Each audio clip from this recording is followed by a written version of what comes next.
Panagi pa ba? Ah! Ano sa? Basta niagi, dugay na. Itong nagsugod ng tubig ba? Papa mo. Ikaw ba? Siya lang.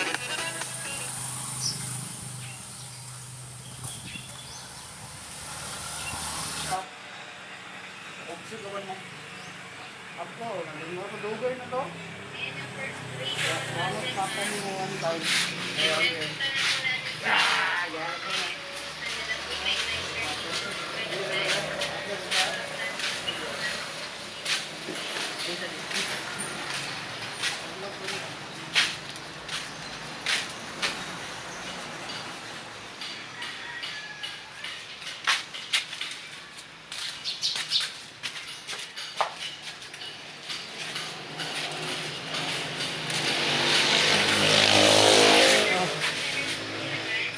Isa naman yung mga kuhan. Ha?